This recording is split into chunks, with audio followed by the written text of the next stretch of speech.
ঢাকা ১৯ আসনের সেই সময়ের যে এমপি ছিল সাইফুল ইসলাম, সে নিজ হাতে অস্ত্র নিয়ে গুলি বর্ষণ করেছে পুলিশের পাশাপাশি ছাত্রলীগকে নিয়ে। আপনারা ইতিমধ্যেই জানেন যে আমাদের তদন্ত সংস্থা দিনরাত নিরলস কাজ করছেন।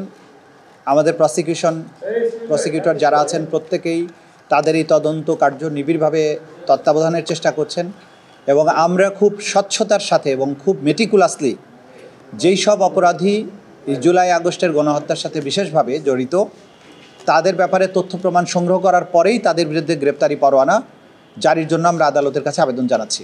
এবং এই প্রক্রিয়ার অংশ হিসাবে আশুলিয়া এলাকায় ৫ই আগস্ট তারিখে ৬ জন ছাত্রকে গুলি করে হত্যা করা হয়, শহীদ করা হয়।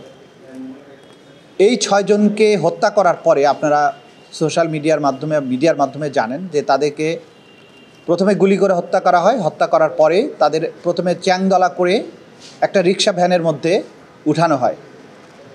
ওইখানে কিছুক্ষণ ফেলে রাখার পরে পরবর্তী সময়ে পুলিশের একটা ভ্যান নিয়ে আসে, সেই ভ্যানে তাদেরকে উঠানো হয়। ভ্যানটা সেখান থেকে সরিয়ে থানার পাশে একটা জায়গায় একটা দোকানের সামনে দাঁড় করিয়ে রেখে সেই লাশগুলোতে পেট্রোল এনে বোতল ভরে এক জায়গা থেকে পেট্রোল আনে একজন, আরেকজন এই পেট্রোলটা ঢালে, আরেকজন ম্যাচ নিয়ে আসে, তারপরে আগুন দিয়ে জ্বালিয়ে দেওয়ার চেষ্টা করা হয় গাড়িসহ। তাদের এই জ্বালিয়ে দেওয়ার চেষ্টা করার উদ্দেশ্য ছিল যাতে করে মানুষ বুঝতে না পারে যে এদেরকে কে হত্যা করেছে। পুলিশ হত্যা করে পুলিশের গাড়িতে রেখে আগুন দিলে মানুষ মনে করতে পারে যে পুলিশের গাড়িতে যেহেতু আগুন দেওয়া হয়েছে হয়তো এই হত্যাকাণ্ডটা ছাত্র জনতা করেছে। এইভাবে দায়টা অ্যাভয়েড করার জন্য তারা পুলিশের গাড়িতে রেখে আগুন দেয়।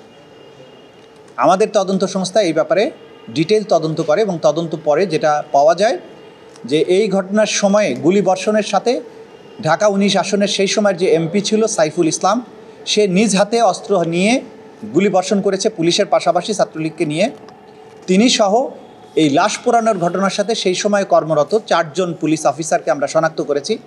এই ৪ জন আর সাইফুল ইসলাম ঢাকা ১৯-এর এমপি সেই সময়ের, তার বিরুদ্ধে আমরা গ্রেপ্তারি পরোয়ানা জারির জন্য আবেদন করেছিলাম। আদালত গ্রেপ্তারি পরোয়ানা জারি করেছেন আজকে, বলেছেন ইমিডিয়েটলি তাদেরকে অ্যারেস্ট করে আদালতে সোপর্দ করার জন্য এবং এই গ্রেপ্তার করা মাত্র তাদেরকে আদালতের কাছে সোপর্দ করতে হবে এবং পরবর্তী ২৬শে জানুয়ারিতে এই মামলার জন্য পরবর্তী তারিখ নির্ধারণ করা হয়েছে। এর মধ্যে প্রোগ্রেস রিপোর্ট বা তদন্ত রিপোর্ট যেটা আমরা পাবো সেটা আদালতের কাছে দাখিল করব। আর হচ্ছে মোটা দাগে আমরা যেটা বলার চেষ্টা করছি যে ছাত্র জনতার মধ্যে সবার মধ্যে আমাদের ব্যাপারে যাতে কোনো অনাস্থা তৈরি না হয়, আমরা ব্যাপক হারে গ্রেপ্তারি পরোয়ানা জারি করছি না।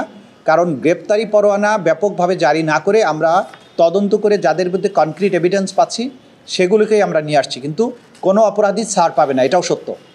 আর বিভিন্ন থানাগুলোতে গোটা বাংলাদেশ জুড়ে যে সমস্ত থানায় মামলাগুলো করেছেন ভিকটিম পরিবার, আমরা আইনশৃঙ্খলা রক্ষাকারী বাহিনী এবং সরকারের পক্ষ থেকে যে নির্দেশনা, আমরা সরকারের পক্ষ থেকে যে মতামত জানতে পেরেছি যে এই মামলাগুলোর কিন্তু তদন্ত অব্যাহত থাকবে যতক্ষণ পর্যন্ত আন্তর্জাতিক অপরাধ ট্রাইব্যুনাল এগুলোকে তাদের মামলা হিসেবে গ্রহণ না করবে, ততক্ষণ পর্যন্ত কিন্তু থানাগুলোতে এই মামলা চলমান থাকবে। আইনের এবং বিচারিক যে সমস্ত প্রক্রিয়া আছে, আসামিকে গ্রেপ্তার, তাদেরকে আদালতে সোপর্দ করার এই প্রক্রিয়াটাও চলমান থাকবে। আমরা যখন মনে করব যে এখানে ক্রাইমস অ্যাগেন্সট হিউম্যানিটির অধীনে এই আসামিদেরকে ধরা দরকার, তাদের বিরুদ্ধে এখানে নিয়ে আসা দরকার, তখন আমরা যাব। কিন্তু ধরেন যেহেতু ৫৬,০০০ বর্গমাইল জুড়ে এটা হয়েছে, এই গ্রাউন্ড লেভেল পর্যন্ত যেতে আমাদের সময় লাগবে। আমরা বারবারই যেটা বলার চেষ্টা করেছি, যারা অপরাধের একদম মাস্টার মাইন্ড ছিলেন, একদম টপে যারা আছেন, তাদেরগুলোকে আমরা আগে নিয়ে আসছি, ক্রমান্বয়ে আমরা নিচের দিকে যাব। সুতরাং কাউকে আশাহত হওয়ার প্রয়োজন নাই। আমরা আশ্বস্ত করছি জাতিকে যে আমরা সবার ব্যাপারেই আমরা যথাযথ ব্যবস্থা গ্রহণ করব।